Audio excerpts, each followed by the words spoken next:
News ಫಸ್ಟ್ಗೆ ಸ್ವಾಗತ. ಮುಖ್ಯಾಂಶಗಳು. ವಿಧಾನಸಭೆ ಸಭಾಧ್ಯಕ್ಷರ ಸ್ಥಾನಕ್ಕೆ ಜಿಎಸ್ ಪಾಟೀಲ್ ನಾಮಪತ್ರ ಸಲ್ಲಿಕೆ. ಶಿಕ್ಷಣ ಸಚಿವ ಶ್ರೀ ಮಧು ಬಂಗಾರಪ್ಪನವರ ನೂತನ ಕಚೇರಿ ಪೂಜಾ ಕಾರ್ಯಕ್ರಮದಲ್ಲಿ ಶಾಸಕ ಭೀಮಣ್ಣ ನಾಯ್ಕ ಭಾಗಿ. 3.52 ಕೋಟಿ ರೂಪಾಯಿ ಲಾಭ ಗಳಿಸಿದ ಸುವರ್ಣ ಕೋಆಪರೇಟಿವ್ ಸೊಸೈಟಿ. ವಿಧಾನ ಪರಿಷತ್ತಿನ ಸಭಾಪತಿ ಸ್ಥಾನದ ಚುನಾವಣೆಗೆ ಸಲೀಂ ಅಹಮದ್ ನಾಮಪತ್ರ ಸಲ್ಲಿಕೆ. ಗುಂಡಿ ಬಿದ್ದ ಸ್ಥಳಕ್ಕೆ ಇಸಳೂರು ಗ್ರಾಮ ಪಂಚಾಯತ್ ಅಧಿಕಾರಿಗಳು ಭೇಟಿ ನೀಡಿ ಸ್ಥಳ ಪರಿಶೀಲನೆ. ಪಂಚ ಗ್ಯಾರಂಟಿಗಳಿಂದ ತಾಲೂಕಿನ ಫಲಾನುಭವಿಗಳಿಗೆ 750 ಕೋಟಿ ರೂಪಾಯಿ ಲಭಿಸಿದೆ. ಶಾಸಕ ಶ್ರೀನಿವಾಸ್ ಮಾನೆ. ಏಡ್ಸ್ ಕುರಿತು ಜಾಗೃತಿ ಅಭಿಯಾನ ನಡೆಸಿದ ಕಾಲೇಜು ವಿದ್ಯಾರ್ಥಿಗಳು. ವಾಮನ ಚರಿತ್ರೆ ತಾಳಮದ್ದಲೆ ಕಾರ್ಯಕ್ರಮ ಅತ್ಯಂತ ಯಶಸ್ವಿಯಾಗಿ ಜರುಗಿತು. ನಾಣಿಕಟ್ಟ ಕಾಲೇಜಿನಲ್ಲಿ ಅಗ್ನಿಶಮನ ಉಪನ್ಯಾಸ ಹಾಗೂ ಪ್ರಾತ್ಯಕ್ಷಿಕೆ ಕಾರ್ಯಕ್ರಮ. ಕೊರ್ಲಕಟ್ಟ ವ್ಯವಸಾಯ ಸೇವಾ ಸಹಕಾರಿ ಸಂಘದ ನೂತನ ಅಧ್ಯಕ್ಷರಾಗಿ ರಾಜೇಶ್ ನಾಯ್ಕ್ ಕಂಡ್ರಾಜಿ ಆಯ್ಕೆ. ವಿಧಾನಸಭೆ ಸಭಾಧ್ಯಕ್ಷರ ಸ್ಥಾನಕ್ಕೆ ಜಿಎಸ್ ಪಾಟೀಲ್ ಅವರು ಸಿಎಂ ಡಿಕೆ ಶಿವಕುಮಾರ್ ಅವರ ಸಮ್ಮುಖದಲ್ಲಿ ವಿಧಾನಸಭೆ ಕಾರ್ಯದರ್ಶಿ ವಿಶಾಲಾಕ್ಷಿ ಅವರ ಕಚೇರಿಯಲ್ಲಿ ಗುರುವಾರ ನಾಮಪತ್ರ ಸಲ್ಲಿಸಿದರು. ಈ ಸಂದರ್ಭದಲ್ಲಿ ಡಿಸಿಎಂ ಡಾಕ್ಟರ್ ಜಿ ಪರಮೇಶ್ವರ್, ಸಚಿವ ಕೆಎಚ್ ಮುನಿಯಪ್ಪ, ಕೆಪಿಸಿಸಿ ಅಧ್ಯಕ್ಷ ಎಂಎಲ್ಸಿ ಬಿಕೆ ಹರಿಪ್ರಸಾದ್, ಮಾಜಿ ಸಚಿವ ಎಚ್ಕೆ ಪಾಟೀಲ್ ಅವರು ಉಪಸ್ಥಿತರಿದ್ದರು. ದೇಶಕ್ಕಾಗಿ ಪ್ರಾಣ ತ್ಯಾಗ ಮಾಡಿದ ಮಹನೀಯರನ್ನ ಸ್ಮರಿಸುತ್ತಾ ಸರ್ವರಿಗೂ 80ನೇ ಸ್ವಾತಂತ್ರ್ಯ ದಿನಾಚರಣೆಯ ಹಾರ್ದಿಕ ಶುಭಾಶಯಗಳು. ಶುಭಾಶಯ ಕೋರುವವರು ಭೀಮಣ್ಣ ಟಿ ನಾಯ್ಕ್, ಶಾಸಕರು, ಶಿರಸಿ ಸಿದ್ದಾಪುರ ವಿಧಾನಸಭಾ ಕ್ಷೇತ್ರ. ಶಾಲಾ ಶಿಕ್ಷಣ ಹಾಗೂ ಸಾಕ್ಷರತಾ ಇಲಾಖೆಯ ಸಚಿವರಾದ ಶ್ರೀ ಮಧು ಬಂಗಾರಪ್ಪ ಅವರ ವಿಧಾನಸೌಧದ 2ನೇ ಮಹಡಿಯಲ್ಲಿರುವ ನೂತನ ಕಚೇರಿಯಲ್ಲಿ ಇಂದು ಜರುಗಿದ ದೇವತಾ ಪ್ರಾರ್ಥನೆ ಹಾಗೂ ಪೂಜಾ ಕಾರ್ಯಕ್ರಮದಲ್ಲಿ ಶಾಸಕರಾದ ಶ್ರೀ ಭೀಮಣ್ಣ ನಾಯ್ಕ ಅವರು ಪಾಲ್ಗೊಂಡು ಸಚಿವರಿಗೆ ಶುಭ ಕೋರಿದರು.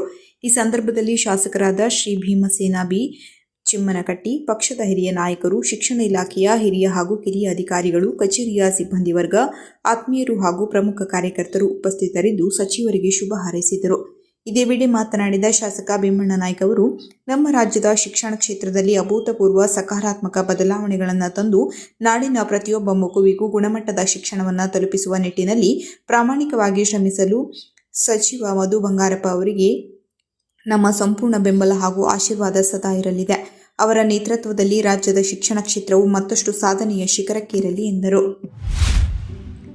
ಸ್ವಾತಂತ್ರ್ಯ ನಮಗೆ ದೊರೆತ ಅಮೂಲ್ಯ ಕೊಡುಗೆ, ಅದನ್ನ ಗೌರವಿಸೋಣ, ಕಾಪಾಡೋಣ. ಸರ್ವರಿಗೂ 80ನೇ ಸ್ವಾತಂತ್ರ್ಯ ದಿನಾಚರಣೆಯ ಹಾರ್ದಿಕ ಶುಭಾಶಯಗಳು. ಶುಭಾಶಯ ಕೋರುವವರು ಅರೇಬೈಲ್ ಶಿವರಾಮ್ ಹೆಬ್ಬಾರ್, ಶಾಸಕರು, ಯಲ್ಲಾಪುರ ವಿಧಾನಸಭಾ ಕ್ಷೇತ್ರ. ಸ್ಥಳೀಯ ಸುವರ್ಣ ಕೋಆಪರೇಟಿವ್ ಸೊಸೈಟಿ ನಿಯಮಿತ ಶಿರಸಿ ಸಂಸ್ಥೆಯು 2025-26ನೇ ಸಾಲಿನಲ್ಲಿ 3.52 ಕೋಟಿ ಲಾಭ ಗಳಿಸಿದೆ. ಸಂಸ್ಥೆಯ 46ನೇ ವಾರ್ಷಿಕ ಸರ್ವಸಾಧಾರಣ ಸಭೆಯು ಇತ್ತೀಚೆಗೆ ಶಿರಸಿಯ ಅಗಸೆ ಬಾಗಿಲಿನ ದೈವಜ್ಞ ಕಲ್ಯಾಣ ಮಂಟಪದ ಆವರಣದಲ್ಲಿ ಯಶಸ್ವಿಯಾಗಿ ನಡೆಯಿತು. ಸಂಸ್ಥೆಯ ಅಧ್ಯಕ್ಷರು, ಆಡಳಿತ ಮಂಡಳಿಯ ಸದಸ್ಯರು ಹಾಗೂ ಷೇರು ಸದಸ್ಯರು ದೀಪ ಬೆಳಗಿಸುವುದರ ಮೂಲಕ ಕಾರ್ಯಕ್ರಮವನ್ನು ಉದ್ಘಾಟಿಸಿದರು. ಸಭೆಯ ಅಧ್ಯಕ್ಷತೆ ವಹಿಸಿದ್ದ ಸಂಸ್ಥೆಯ ಅಧ್ಯಕ್ಷ ಸಂತೋಷ್ ಎಂ ಶೇಟ್ ರವರು 2025-26ನೇ ಸಾಲಿನ ವಾರ್ಷಿಕ ವರದಿ ವಾಚಿಸಿದರು. ಪ್ರಧಾನ ವ್ಯವಸ್ಥಾಪಕರು ಅಢಾವೆ ಹಾಗೂ ಲಾಭ ಹಾನಿ ಅಂದಾಜು ವರದಿ ಮಂಡಿಸಿದರು. ವರದಿ ಸಾಲಿನಲ್ಲಿ ಸಂಸ್ಥೆಯು ತನ್ನ 7ನೇ ಶಾಖೆಯನ್ನ ಮುಂಡಗೋಡಿನಲ್ಲಿ ಪ್ರಾರಂಭಿಸಿದ್ದು, ಮುಂಬರುವ ವರ್ಷದಲ್ಲಿ ಇನ್ನಷ್ಟು ಹೆಚ್ಚಿನ ಶಾಖೆಗಳನ್ನು ತೆರೆಯುವ ಗುರಿ ಹೊಂದಿದೆ ಎಂದು ತಿಳಿಸಿದರು. ಅಲ್ಲದೆ ಅತ್ಯಾಧುನಿಕ ತಂತ್ರಜ್ಞಾನವನ್ನು ಅಳವಡಿಸಿಕೊಳ್ಳುವ ನಿಟ್ಟಿನಲ್ಲಿ ಸದಸ್ಯರಿಗೆ ಹೊಸದಾಗಿ ಎಸ್ಎಂಎಸ್ ಸೇವೆಯನ್ನು ಪ್ರಾರಂಭಿಸಲಾಗಿದೆ ಎಂದು ವಿವರ ನೀಡಿದರು. ಸಭೆಯಲ್ಲಿದ್ದ ಷೇರುದಾರ ಸದಸ್ಯರು ಸಂಸ್ಥೆಯ ಶ್ರೇಯೋಭಿವೃದ್ಧಿಯನ್ನು ಪ್ರಶಂಸಿಸಿ ಇನ್ನಷ್ಟು ಹೆಚ್ಚಿನ ಪ್ರಗತಿ ಸಾಧಿಸಲೆಂದು ಆಶಿಸಿ ಆಡಳಿತ ಮಂಡಳಿಯ ನಿರ್ದೇಶಕರು ಹಾಗೂ ಸಿಬ್ಬಂದಿ ವರ್ಗಕ್ಕೆ ಅಭಿನಂದನೆ ಸಲ್ಲಿಸಿದರು. ವೇದಿಕೆಯಲ್ಲಿ ಸಂಸ್ಥೆಯ ಉಪಾಧ್ಯಕ್ಷ ಸುರೇಶ್ ಎಸ್ ಶೇಟ್, ನಿರ್ದೇಶಕರಾದ Shridhar N Varnekar, Vinayak P Shet, Sudhakar N Raikar, Vasant J Jannu, Vinod S Banavasi, Prakash G Raikar, Santosh M Revankar, Yellapur ಕ್ಷೇತ್ರದ ಬಿ ಶೇಟ್, ಹೊನ್ನಾವರ ಕ್ಷೇತ್ರದ ಸುರೇಶ್ ಆರ್ ಶೇಟ್ ಹಾಗೂ ವರ್ಷಾ ಬಿ ರೇವಣ್ಕರ್ ಉಪಸ್ಥಿತರಿದ್ದರು. ಸಂಸ್ಥೆಯ ನಿರ್ದೇಶಕ ವಿನೋದ್ ಎಸ್ ಬನವಾಸಿ ವಂದಿಸಿದರು. ನಮ್ಮ ದೇಶದ ಭವಿಷ್ಯ ಇನ್ನಷ್ಟು ಉಜ್ವಲವಾಗಲಿ ಎಂದು ಆಶಿಸುತ್ತಾ ಸರ್ವರಿಗೂ 80ನೇ ಸ್ವಾತಂತ್ರ್ಯ ದಿನಾಚರಣೆಯ ಹಾರ್ದಿಕ ಶುಭಾಶಯಗಳು. ಶುಭಾಶಯ ಕೋರುವವರು ಸುರೇಶ್ ಚಂದ್ರ ಹೆಗಡೆ ಕೆಶಿನ್ಮನೆ, ನಿರ್ದೇಶಕರು, ಹಾಲು ಒಕ್ಕೂಟ ಸಂಘ, ಧಾರವಾಡ. ಇಂದು ನಡೆಯಲಿರುವ ವಿಧಾನ ಪರಿಷತ್ತಿನ ಸಭಾಪತಿ ಸ್ಥಾನದ ಚುನಾವಣೆಗೆ ಸಲೀಂ ಅಹಮದ್ ಅವರು ಗುರುವಾರ ಸಿಎಂ ಡಿಕೆ ಶಿವಕುಮಾರ್ ಅವರ ಸಮ್ಮುಖದಲ್ಲಿ ವಿಧಾನ ಪರಿಷತ್ ಕಾರ್ಯದರ್ಶಿ ಕಚೇರಿಯಲ್ಲಿ ನಾಮಪತ್ರ ಸಲ್ಲಿಸಿದರು. ಸಚಿವರಾದ ಯತೀಂದ್ರ ಸಿದ್ದರಾಮಯ್ಯ, ಕೆಪಿಸಿಸಿ ಅಧ್ಯಕ್ಷ ಎಂಎಲ್ಸಿ ಬಿಕೆ ಹರಿಪ್ರಸಾದ್, ವಿನಯ್ ಕಾರ್ತಿಕ್, ನಾಗರಾಜ್ ಯಾದವ್ ಅವರು ಉಪಸ್ಥಿತರಿದ್ದರು.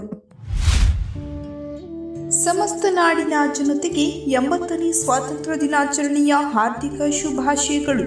ಶುಭಾಶಯ ಕೋರುವವರು ಗ್ರಾಮ ಪಂಚಾಯತ್ ಬದನಗೌಡ ಆಡಳಿತಾಧಿಕಾರಿಗಳು ಹಾಗೂ ಅಭಿವೃದ್ಧಿ ಅಧಿಕಾರಿಗಳು ಮತ್ತು ಮಾಜಿ ಅಧ್ಯಕ್ಷರು ಹಾಗೂ ಮಾಜಿ ಗ್ರಾಮ ಪಂಚಾಯತ್ ಸದಸ್ಯರುಗಳು, ಅಧಿಕಾರಿಗಳು ಹಾಗೂ ಸಿಬ್ಬಂದಿ ವರ್ಗ, ಗ್ರಾಮ panchayat Badanagouda. Kadamba news first August 13ರಂದು ಗುರುವಾರ ಶಿರಸಿ ತಾಲೂಕಿನ ನಾರಾಯಣಗುರು ನಗರದ 1ನೇ ಅಡ್ಡ ರಸ್ತೆಯಲ್ಲಿ ಸರಿಯಾದ ಚರಂಡಿ ವ್ಯವಸ್ಥೆ ಇಲ್ಲ ಮತ್ತು ರಸ್ತೆಯು ಗುಂಡಿಗಳಿಂದ ತುಂಬಿಕೊಂಡಿದ್ದು, ಇದರಿಂದ ಸಾರ್ವಜನಿಕರಿಗೆ, ವಿದ್ಯಾರ್ಥಿಗಳಿಗೆ, ವಾಹನ ಸವಾರರಿಗೆ ತೊಂದರೆಯಾಗುತ್ತಿದೆ ಎಂದು ರಸ್ತೆಯ ಅವ್ಯವಸ್ಥೆ ಕುರಿತು ವಿಸ್ತೃತವಾದ ವರದಿ ಪ್ರಸಾರ ಮಾಡಿತ್ತು.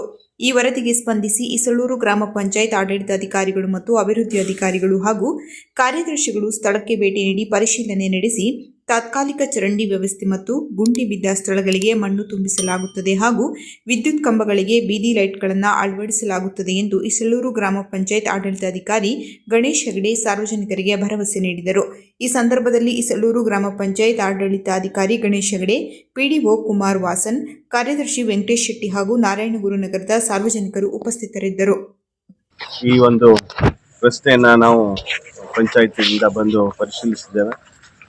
ಮುಂದಿನ ದಿನಗಳಲ್ಲಿ ಪಂಚಾಯತಿಯಿಂದ ಅಭಿವೃದ್ಧಿ ಅನುದಾನಗಳು ಬಂದಲ್ಲಿ ಖಂಡಿತವಾಗಿಯೂ ಸಹ ಈ ಒಂದು ರಸ್ತೆ ಸುಧಾರಣೆಗೆ ಅನುದಾನವನ್ನು ಮೀಸಲಿಡ್ತೇವೆ. ಈಗ ತಾತ್ಕಾಲಿಕವಾಗಿ ಜನರು ಓಡಾಡಲಿಕ್ಕೆ ಬೇಕಾದಂತಹ ವ್ಯವಸ್ಥೆಯನ್ನು ಪಂಚಾಯತಿಯಿಂದ ಮಾಡಲಿಕ್ಕೆ ಕ್ರಮ ಕೈಗೊಳ್ತೇನೆ. ಮತ್ತೆ ಈ ರಸ್ತೆ ಬಗ್ಗೆ ಮೇಲಾಧಿಕಾರಿಗಳಿಗೆ ವರದಿ ಮಾಡ್ತೀವಿ. ನೀರು ಹೋಗ್ಲಿಕ್ಕೂ ಇದನ್ನ ಏನು ಪೈಪ್ಗಳನ್ನ ಅಳವಡಿಸಲಿಕ್ಕೂ ವ್ಯವಸ್ಥೆಗಳನ್ನ ಕೈಗೊಳ್ತೇವೆ. ನಾಡಿನ ಸಮಸ್ತ ಜನತೆಗೆ 80ನೇ ಸ್ವಾತಂತ್ರ್ಯ ದಿನಾಚರಣೆಯ ಹಾರ್ದಿಕ ಶುಭಾಶಯಗಳು. ಶುಭಾಶಯ ಕೋರುವವರು ಗ್ರಾಮ ಪಂಚಾಯತ್ ಬನವಾಸಿ ಆಡಳಿತಾಧಿಕಾರಿಗಳು ಹಾಗೂ ಅಭಿವೃದ್ಧಿ ಅಧಿಕಾರಿಗಳು ಮತ್ತು ಮಾಜಿ ಅಧ್ಯಕ್ಷರು ಹಾಗೂ ಮಾಜಿ ಗ್ರಾಮ ಪಂಚಾಯತ್ ಸದಸ್ಯರುಗಳು, ಅಧಿಕಾರಿಗಳು ಹಾಗೂ ಸಿಬ್ಬಂದಿ ವರ್ಗ, ಗ್ರಾಮ ಪಂಚಾಯತ್ ಬನವಾಸಿ. ಪಂಚ ಗ್ಯಾರಂಟಿ ಯೋಜನೆಗಳಿಂದ ತಾಲೂಕಿಗೆ ಕಳೆದ 3 ವರ್ಷಗಳಿಂದ 750 ಕೋಟಿ ರೂಪಾಯಿ ಲಭಿಸಿದೆ. 65,000ಕ್ಕೂ ಹೆಚ್ಚು ಫಲಾನುಭವಿ ಕುಟುಂಬಗಳಿಗೆ ಈ ಯೋಜನೆಗಳಿಂದ ಯಾವುದೇ ಮಧ್ಯವರ್ತಿಗಳಿಲ್ಲದೆ ನೇರವಾಗಿ ಆರ್ಥಿಕ ಶಕ್ತಿ ಸಿಕ್ಕಿದೆ ಎಂದು ಶಾಸಕ ಶ್ರೀನಿವಾಸ್ ಮಾನೆ ಹೇಳಿದರು. ಇಲ್ಲಿನ ತಾಲೂಕು ಪಂಚಾಯತ್ ಸಂಕೀರ್ಣದಲ್ಲಿ ಕರ್ನಾಟಕ ರಾಜ್ಯ ಪಂಚ ಗ್ಯಾರಂಟಿ ಯೋಜನೆಗಳ ಅನುಷ್ಠಾನ ಪ್ರಾಧಿಕಾರದ ತಾಲೂಕು ಸಮಿತಿಯ ಕಾರ್ಯಾಲಯ ಉದ್ಘಾಟಿಸಿ ಅವರು ಮಾತನಾಡಿದರು. ತಾಲೂಕಿನಲ್ಲಿ ಪಂಚ ಗ್ಯಾರಂಟಿ ಯೋಜನೆಗಳ ಅನುಷ್ಠಾನ ಅತ್ಯಂತ ಸಮರ್ಪಕವಾಗಿ ಬಡವರಿಗೆ ತಲುಪುತ್ತಿದೆ. 1500ಕ್ಕೂ ಹೆಚ್ಚು ಪದವೀಧರರು ಯುವ ನಿಧಿ ಯೋಜನೆಯ ಪ್ರಯೋಜನ ಪಡೆದಿದ್ದಾರೆ. ಕಳೆದ 3 ವರ್ಷಗಳ ಅವಧಿಯಲ್ಲಿ ನಾನಾ ಅಭಿವೃದ್ಧಿ ಕಾಮಗಾರಿಗಳಿಗೆ 1,000 ಕೋಟಿ ರೂಪಾಯಿ ಲಭಿಸಿದೆ ಎಂದು ತಿಳಿಸಿದರು. ಈ ಸಂದರ್ಭದಲ್ಲಿ ಕೆಪಿಸಿಸಿ ಸದಸ್ಯರಾದ ಟಾಕನಗೌಡ ಪಾಟೀಲ್, ಖ್ವಾಜಾ ಮೊಹಿದ್ದೀನ್ ಜಮಾದಾರ್, ಬ್ಲಾಕ್ ಕಾಂಗ್ರೆಸ್ ಅಧ್ಯಕ್ಷರಾದ ಬಸವನಗೌಡ ಪಾಟೀಲ್ ಸೇರಿದಂತೆ ಕಾಂಗ್ರೆಸ್ ಕಾರ್ಯಕರ್ತರು ಹಾಜರಿದ್ದರು. ದೇಶದ ಸಮಸ್ತ ಭಾರತೀಯರಿಗೆ 80ನೇ ಸ್ವಾತಂತ್ರ್ಯ ದಿನಾಚರಣೆಯ ಹಾರ್ದಿಕ ಶುಭಾಶಯಗಳು.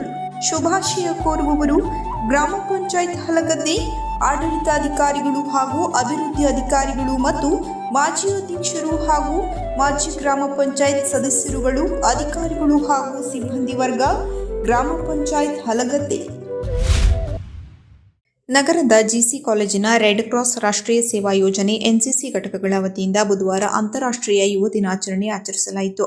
ಈ ನಿಮಿತ್ತ ನೂರಾರು ವಿದ್ಯಾರ್ಥಿಗಳು ಏಡ್ಸ್ ಕಾಯಿಲೆ ಕುರಿತು ಸಾರ್ವಜನಿಕ ಜಾಗೃತಿ ಮೂಡಿಸುವ ಘೋಷಣಾ ಫಲಕಗಳನ್ನು ಹಿಡಿದು ಏಡ್ಸ್ ಕಾಯಿಲೆ ಕುರಿತು ಸಾರ್ವಜನಿಕರಿಗೆ ವಿದ್ಯಾರ್ಥಿಗಳು ಜಾಗೃತಿ ಮೂಡಿಸಿದರು. ಈ ಮೆರವಣಿಗೆಗೆ ಚಾಲನೆ ನೀಡಿದ ಪ್ರಾಚಾರ್ಯ ಡಾಕ್ಟರ್ ಎಸ್.ವಿ. ವಸ್ತದ ಮನುಷ್ಯರನ್ನ ಸದ್ದಿಲ್ಲದೆ ಮಸಣಕ್ಕೆ ಅಟ್ಟುವ ಮದ್ದಿಲ್ಲದ ಕಾಯಿಲೆಯಾಗಿರುವ ಏಡ್ಸ್ ಕುರಿತು ಯುವಜನಾಂಗ ಅರಿವು ಮೂಡಿಸುವುದು ಅಗತ್ಯವಾಗಿದೆ ಎಂದು ಹೇಳಿದರು. ಈ ಸಂದರ್ಭದಲ್ಲಿ ಕಾಲೇಜಿನ ಯೂತ್ ರೆಡ್ ಕ್ರಾಸ್ ಘಟಕದ ಡಾಕ್ಟರ್ ಅಶ್ವಿನ್ ಆರ್, ಎನ್ಎಸ್ಎಸ್ ಯೋಜನಾಧಿಕಾರಿ ಡಾಕ್ಟರ್ ನಂಜುಂಡಯ್ಯ, ಪ್ರಾಧ್ಯಾಪಕ ಡಾಕ್ಟರ್ ಪ್ರವೀಣ್ ನಾಯ್ಕ್, ಡಾಕ್ಟರ್ ಎಸ್.ವೈ. ಶೆಟ್ಟಿ ಭಾಗವಹಿಸಿದ್ದರು. ಸ್ವಾತಂತ್ರ್ಯದ ಸಿಹಿ ನೆನಪುಗಳೊಂದಿಗೆ ಎಲ್ಲರಿಗೂ 80ನೇ ಸ್ವಾತಂತ್ರ್ಯ ದಿನಾಚರಣೆಯ ಹಾರ್ದಿಕ ಶುಭಾಶಯಗಳು. ಶುಭಾಶಯ ಕೋರುವವರು ಗ್ರಾಮ ಪಂಚಾಯತ್ ಹುತ್ಗಾರ್, ಆಡಳಿತ ಅಧಿಕಾರಿಗಳು ಹಾಗೂ ಅಭಿವೃದ್ಧಿ ಅಧಿಕಾರಿಗಳು ಮತ್ತು ಮಾಜಿ ಅಧ್ಯಕ್ಷರು ಹಾಗೂ ಮಾಜಿ ಗ್ರಾಮ ಪಂಚಾಯತ್ ಸದಸ್ಯರುಗಳು, ಅಧಿಕಾರಿಗಳು ಹಾಗೂ ಸಿಬ್ಬಂದಿ ವರ್ಗ, ಗ್ರಾಮ ಪಂಚಾಯತ್ ಹುತ್ಗಾರ್. ಶಿರಸಿ ನಗರದ ನೆಮ್ಮದಿ ಕುಟೀರದಲ್ಲಿ ಯಕ್ಷ ಶುಭೋದಯ ಸಂಸ್ಥೆಯ ಆಶ್ರಯದಲ್ಲಿ ಇತ್ತೀಚೆಗೆ ಆಯೋಜಿಸಲಾಗಿದ್ದ ವಾಮನ ಚರಿತ್ರೆ ತಾಳಮದ್ದಲೆ ಕಾರ್ಯಕ್ರಮವು ಅಪರೂಪದ ವೈಚಾರಿಕ ಚರ್ಚೆ ಹಾಗೂ ಪ್ರಬುದ್ಧ ಪ್ರಸ್ತುತಿಯಿಂದಾಗಿ ಕಲಾಭಿಮಾನಿಗಳ ಗಮನ ಸೆಳೆಯಿತು. ಅನುಭವಿ ಅರ್ಥಧಾರಿಗಳ ವಾಕ್ಸಟುತ್ತ ಹಾಗೂ ಯುವ ಪ್ರತಿಭೆಗಳ ಹಿಮ್ಮೇಳದ ಸಾಥ್ನಿಂದಾಗಿ ಮೂಡಿಬಂದ ಈ ಅಪರೂಪದ ಆಖ್ಯಾನವು ಪ್ರೇಕ್ಷಕರಲ್ಲಿ ಹೊಸ ವೈಚಾರಿಕ ಸಂಚಲನವನ್ನು ಮೂಡಿಸಿತು. ನಿವೃತ್ತ ಪ್ರಾಚಾರ್ಯ ಹಾಗೂ ಯಕ್ಷಗಾನ ವಿದ್ವಾಂಸ ಡಾಕ್ಟರ್ ಜಿ.ಎ. ಹೆಗಡೆ ಸೋಂದ, ಅಪೂರ್ವವಾದ ಯಕ್ಷಗಾನ ಕಲೆಯು ರಂಗದಲ್ಲಿ ನಿರಂತರವಾಗಿ ನಡೆಯುವ ಪ್ರಯೋಗಶೀಲ ಹಾಗೂ ತಪಸ್ಸಿಗೆ ಸಮಾನವಾದ ಆರಾಧನಾ ಕಲೆಯಾಗಿದೆ. ಇಂತಹ ರಂಗ ಪ್ರಯೋಗಗಳ ಉತ್ತಮ ಅವಕಾಶಗಳು ದೊರೆತಾಗ ಮಾತ್ರ ಹೊಸ ಕಲಾವಿದರು ಪರಿಪೂರ್ಣವಾಗಿ ರೂಪುಗೊಳ್ಳಲು ಸಾಧ್ಯ ಎಂದು ಅಭಿಪ್ರಾಯಪಟ್ಟರು. ಪೌರಾಣಿಕ ಪ್ರಸಂಗದ ಮೂಲಕ ಮನರಂಜನೆಯ ಜೊತೆಗೆ ಅನುಭವದ ಸಾರವನ್ನು ಉಣಬಡಿಸಿದ ಕಲಾವಿದರ ಶ್ರೇಷ್ಠ ಪ್ರದರ್ಶನಕ್ಕೆ ಪ್ರೇಕ್ಷಕರು ತೀವ್ರ ಮೆಚ್ಚುಗೆ ವ್ಯಕ್ತಪಡಿಸಿದರು. ನಮ್ಮ ದೇಶ, ನಮ್ಮ ಹೆಮ್ಮೆ, ನಮ್ಮ ಸ್ವಾತಂತ್ರ್ಯ. ಎಲ್ಲರಿಗೂ 80ನೇ ಸ್ವಾತಂತ್ರ್ಯ ದಿನಾಚರಣೆಯ ಹಾರ್ದಿಕ ಶುಭಾಶಯಗಳು. ಶುಭಾಶಯ ಕೋರುವವರು ಇಟಗುಳಿ ಗ್ರಾಮ ಪಂಚಾಯತ್ನ ಆಡಳಿತ ಅಧಿಕಾರಿಗಳು ಹಾಗೂ ಅಭಿವೃದ್ಧಿ ಅಧಿಕಾರಿಗಳು ಮತ್ತು ಮಾಜಿ ಅಧ್ಯಕ್ಷರು ಹಾಗೂ ಮಾಜಿ ಗ್ರಾಮ ಪಂಚಾಯತ್ ಸದಸ್ಯರುಗಳು, ಅಧಿಕಾರಿಗಳು ಹಾಗೂ ಸಿಬ್ಬಂದಿ ವರ್ಗ, ಗ್ರಾಮ ಪಂಚಾಯತ್ ಇಟಗುಳಿ. ಸಿದ್ದಾಪುರ ತಾಲೂಕಿನ ನಾಣಿಕಟ್ಟಾದ ಸರ್ಕಾರಿ ಪದವಿ ಪೂರ್ವ ಕಾಲೇಜಿನಲ್ಲಿ ಅಗ್ನಿಶಾಮಕ ಠಾಣೆ ಸಿದ್ದಾಪುರ ಇವರು ಅಗ್ನಿಶಮನಕ್ಕೆ ಸಂಬಂಧಿಸಿದ ಉಪನ್ಯಾಸ ಹಾಗೂ ಪ್ರಾತ್ಯಕ್ಷಿಕೆ ಕಾರ್ಯಕ್ರಮವನ್ನು ನಡೆಸಿಕೊಟ್ಟರು. ಸಹಾಯಕ ಅಗ್ನಿಶಾಮಕ ಠಾಣಾಧಿಕಾರಿ ಎ. ಸುಬ್ರಹ್ಮಣ್ಯ ಅವರು ಅಗ್ನಿ ಅವಘಡಗಳು ಸಂಭವಿಸುವ ಕಾರಣಗಳು, ಅದನ್ನು ನಿವಾರಿಸುವ ವಿಧಾನಗಳನ್ನು ವಿವರಿಸಿದರು. ಬೆಂಕಿ ಆರಿಸುವಾಗ ಬಳಕೆಯಾಗುವ ತಣಿಸುವ, ಮುಚ್ಚುವ ಮತ್ತು ಬೇರ್ಪಡಿಸುವ ವಿಧಾನಗಳ ಬಗ್ಗೆ ವಿವರಿಸಿದ ಅವರು, ಅಗ್ನಿಶಾಮಕ ದಳವು ನೈಸರ್ಗಿಕ ವಿಪತ್ತು ಸಂಭವಿಸಿದಾಗ ಹಗಲಿರುಳೆನ್ನದೇ ಕಾರ್ಯನಿರ್ವಹಿಸುತ್ತದೆ ಎಂದರು. ನಂತರ ಅಗ್ನಿಶಾಮಕ ಠಾಣೆಯ dealing fire fighter Kantharaju, fire fighter Harish Patgar, ಚಾಲಕ ತಂತ್ರಜ್ಞ ವಿನಯ್ ಕುಮಾರ್ ಬೆಂಕಿ ಆರಿಸುವ ಉಪಾಯಗಳನ್ನು ಪ್ರಾತ್ಯಕ್ಷಿಕೆಯ ಮೂಲಕ ತೋರಿಸಿದರು. ಕಾಲೇಜು ಪ್ರಾಚಾರ್ಯರು, ಉಪನ್ಯಾಸಕರು ಹಾಗೂ ವಿದ್ಯಾರ್ಥಿಗಳು ಪ್ರಾತ್ಯಕ್ಷಿಕೆಯ ಚಟುವಟಿಕೆಗಳಲ್ಲಿ ಪಾಲ್ಗೊಂಡರು. ಅಧ್ಯಕ್ಷತೆ ವಹಿಸಿದ್ದ ಪ್ರಾಚಾರ್ಯ ಎಂ.ಕೆ. ನಾಯ್ಕ ಹೊಸಳ್ಳಿ ಈ ಸಂದರ್ಭದಲ್ಲಿ ಮಾತನಾಡಿ, ಈ ಉಪನ್ಯಾಸ ಜ್ಞಾನವನ್ನು ಪ್ರಾತ್ಯಕ್ಷಿಕೆ ನಿಮ್ಮ ದಿನನಿತ್ಯದ ಬದುಕಿಗೆ ಬೇಕಾದ ಅರಿವನ್ನು ಮೂಡಿಸಿದೆ ಎಂದರು. ಉಪನ್ಯಾಸಕರಾದ ಎಂ.ಐ. ಹೆಗಡೆ ಸ್ವಾಗತಿಸಿದರು. ಎಂ.ಜಿ. ಹೆಗಡೆ ನಿರೂಪಿಸಿದರು. ಶಿರಸಿ ತಾಲೂಕಿನ ಕೊರ್ಲುಕಟ್ಟ ವ್ಯವಸಾಯ ಸೇವಾ ಸಹಕಾರಿ ಸಂಘದ ನೂತನ ಅಧ್ಯಕ್ಷರಾಗಿ ರಾಜೇಶ್ ನಾಯ್ಕ್ ಕಂಡ್ರಾಜಿ ಆಯ್ಕೆಯಾಗಿದ್ದಾರೆ. ಉಪಾಧ್ಯಕ್ಷರಾಗಿ ಅರವಿಂದ್ ತೆಲಗುಂದ ಅವರೇ ಮುಂದುವರೆದಿದ್ದಾರೆ. ಮಂಗಳವಾರ ಸಂಘದ ಕಚೇರಿಯಲ್ಲಿ ನಡೆದ ಚುನಾವಣಾ ಪ್ರಕ್ರಿಯೆಯಲ್ಲಿ ರಾಜೇಶ್ ಗಣಪತಿ ನಾಯ್ಕ್ ಕಂಡ್ರಾಜಿ 1 ಮತದ ಅಂತರದಿಂದ ಪ್ರತಿಸ್ಪರ್ಧಿ ಮಹೇಂದ್ರಗೌಡ ಅವರನ್ನು ಸೋಲಿಸಿದರು. ಕೆಡಿಸಿಸಿ ಬ್ಯಾಂಕ್ ಅಧ್ಯಕ್ಷ ಶಾಸಕ ಶಿವರಾಮ್ ಹೆಬ್ಬಾರ್ ಅವರ ಸಹಕಾರದಿಂದ ಆಯ್ಕೆಯಾಗಿದ್ದು, ರೈತರ ಹಿತದೃಷ್ಟಿಯಿಂದ ಸೇವೆ ಮಾಡುತ್ತೇನೆ ಎಂದು ನೂತನ ಅಧ್ಯಕ್ಷ ರಾಜೇಶ್ ಹೇಳಿದರು. ಇನ್ನು ಸಂಘದ ಅಧ್ಯಕ್ಷರಾಗಿದ್ದ ಶಿವಾನಂದ ನಾಯ್ಕ್ ರಾಜೀನಾಮೆ ನೀಡಿದ ಕಾರಣ ಅಧ್ಯಕ್ಷ ಸ್ಥಾನ ತೆರವಾಗಿತ್ತು. ಕಾರಣ ನೂತನ ಅಧ್ಯಕ್ಷರ ಆಯ್ಕೆ ಪ್ರಕ್ರಿಯೆ ನಡೆದಿತ್ತು. ಉಪಾಧ್ಯಕ್ಷರಾಗಿ ಈ ಹಿಂದೆ ಆಯ್ಕೆಯಾಗಿದ್ದ ಅರವಿಂದ್ ತೆಲಗುಂದ ಅವರು ಉಪಾಧ್ಯಕ್ಷರಾಗಿ ಉಳಿದ ಅವಧಿಗೆ ಮುಂದುವರಿಯಲಿದ್ದು, ಒಟ್ಟು 4 ವರ್ಷಗಳ ಕಾಲ ಅಧ್ಯಕ್ಷ ಸ್ಥಾನ ಸಿಗಲಿದೆ. ವ್ಯವಸಾಯ ಸೇವಾ ಸಹಕಾರಿ ಸಂಘದ ಒಂದು ಚುನಾವಣೆಯಲ್ಲಿ ನನ್ನನ್ನ ಅಧ್ಯಕ್ಷನನ್ನಾಗಿ ಆಯ್ಕೆ ಮಾಡಿದಂತ ನನ್ನೆಲ್ಲ ಸದಸ್ಯರಿಗೆ ಹೃದಯಪೂರ್ವಕವಾದ ಅಭಿನಂದನೆಗಳನ್ನ ಹೇಳ್ತಾ, ಈ ಒಂದು ಅಧ್ಯಕ್ಷತೆಯಲ್ಲಿ ನನಗೆ ಆಶೀರ್ವಾದ ಮಾಡಿದಂತಹ ನನ್ನ ಕ್ಷೇತ್ರದ ನೆಚ್ಚಿನ ಶಾಸಕರು, ಸರ್ಕಾರಿ ಡಿಸಿಸಿ ಬ್ಯಾಂಕ್ನ ಅಧ್ಯಕ್ಷರು, ಅವರಿಗೂ ಕೂಡ ನನ್ನ ವೈಯಕ್ತಿಕವಾಗಿ ಹೃದಯಪೂರ್ವಕ ಅಭಿನಂದನೆಗಳನ್ನು ಹೇಳ್ತಾ ಇದ್ದೇನೆ. ಅದೇ ರೀತಿಯಾಗಿ ಈ ಕ್ಷೇತ್ರದ ಎಲ್ಲ ನನ್ನ ರೈತ ಬಾಂಧವರಿಗೂ ಕೂಡ ನನ್ನ ಹೃದಯಪೂರ್ವಕವಾದ ಅಭಿನಂದನೆಗಳನ್ನು ಹೇಳ್ತಾ, ಅವಕಾಶ ಕೊಟ್ಟಿದ್ದಕ್ಕೆ ತಮ್ಮೆಲ್ಲರಿಗೆ ಮತ್ತೊಮ್ಮೆ ವಂದಿಸಿ, ಮುಂದಿನ ದಿನಮಾನದಲ್ಲಿ ಸರ್ಕಾರಿ ಸಂಘದಲ್ಲಿ ಆಗು ಹೋಗುಗಳ ಒಳ್ಳೆಯ ವಿಚಾರಗಳನ್ನ, ಹೊಸ ಹೊಸ ಯೋಜನೆಗಳನ್ನ ಮಾಡುವುದರ ಮುಖಾಂತರ ಒಂದು ಉತ್ತಮ ಸೇವೆಯನ್ನ ಮಾಡುವೆ ಅಂತ ಹೇಳ್ತಾ, ನಮ್ಗೆ ಆಶೀರ್ವದಿಸಿದ ತಮ್ಮೆಲ್ಲರನ್ನ ಮತ್ತೊಮ್ಮೆ ಹೃದಯಪೂರ್ವಕವಾಗಿ ವಂದಿಸಿ ನನ್ನ ಅಭಿನಂದನೆಗಳನ್ನ ತಿಳಿಸ್ತಾ ಇದ್ದೀನಿ. ಕೊನೆಯಲ್ಲಿ ಮತ್ತೊಮ್ಮೆ ಮುಖ್ಯಾಂಶಗಳು. ವಿಧಾನಸಭೆ ಸಭಾಧ್ಯಕ್ಷರ ಸ್ಥಾನಕ್ಕೆ ಜಿಎಸ್ ಪಾಟೀಲ್ ನಾಮಪತ್ರ ಸಲ್ಲಿಕೆ. ಶಿಕ್ಷಣ ಸಚಿವ ಶ್ರೀ ಮಧು ಬಂಗಾರಪ್ಪನವರ ನೂತನ ಕಚೇರಿ ಪೂಜಾ ಕಾರ್ಯಕ್ರಮದಲ್ಲಿ ಶಾಸಕ ಭೀಮಣ್ಣ ನಾಯ್ಕ ಭಾಗಿ. 3.52 ಕೋಟಿ ರೂಪಾಯಿ ಲಾಭ ಗಳಿಸಿದ ಸುವರ್ಣ ಕೋಆಪರೇಟಿವ್ ಸೊಸೈಟಿ. ವಿಧಾನ ಪರಿಷತ್ತಿನ ಸಭಾಪತಿ ಸ್ಥಾನದ ಚುನಾವಣೆಗೆ ಸಲೀಂ ಅಹಮದ್ ನಾಮಪತ್ರ ಸಲ್ಲಿಕೆ. ಗುಂಡಿ ಬಿದ್ದ ಸ್ಥಳಕ್ಕೆ ಇಸಳೂರು ಗ್ರಾಮ ಪಂಚಾಯತ್ ಅಧಿಕಾರಿಗಳು ಭೇಟಿ ನೀಡಿ ಸ್ಥಳ ಪರಿಶೀಲನೆ. ಪಂಚ ಗ್ಯಾರಂಟಿಗಳಿಂದ ತಾಲೂಕಿನ ಫಲಾನುಭವಿಗಳಿಗೆ 750 ಕೋಟಿ ರೂಪಾಯಿ ಲಭಿಸಿದೆ. ಶಾಸಕ ಶ್ರೀನಿವಾಸ್ ಮಾನೆ. ಏಡ್ಸ್ ಕುರಿತು ಜಾಗೃತಿ ಅಭಿಯಾನ ನಡೆಸಿದ ಕಾಲೇಜು ವಿದ್ಯಾರ್ಥಿಗಳು. ವಾಮನ ಚರಿತ್ರೆ ತಾಳಮದ್ದಲೆ ಕಾರ್ಯಕ್ರಮ ಅತ್ಯಂತ ಯಶಸ್ವಿಯಾಗಿ ಜರುಗಿತು. ನಾಣಿಕಟ್ಟ ಕಾಲೇಜಿನಲ್ಲಿ ಅಗ್ನಿಶಮನ ಉಪನ್ಯಾಸ ಹಾಗೂ ಪ್ರಾತ್ಯಕ್ಷಿಕೆ ಕಾರ್ಯಕ್ರಮ. ಕೊರ್ಲಕಟ್ಟ ವ್ಯವಸಾಯ ಸೇವಾ ಸಹಕಾರಿ ಸಂಘದ ನೂತನ ಅಧ್ಯಕ್ಷರಾಗಿ ರಾಜೇಶ್ ನಾಯ್ಕ್ ಕಂಡ್ರಾಜಿ ಆಯ್ಕೆ. ಕದಂಬ ನ್ಯೂಸ್ ಫಸ್ಟ್, ನಿರ್ಭೀತಿಯಿಂದ ನಿಮ್ಮ ಪರವಾಗಿ.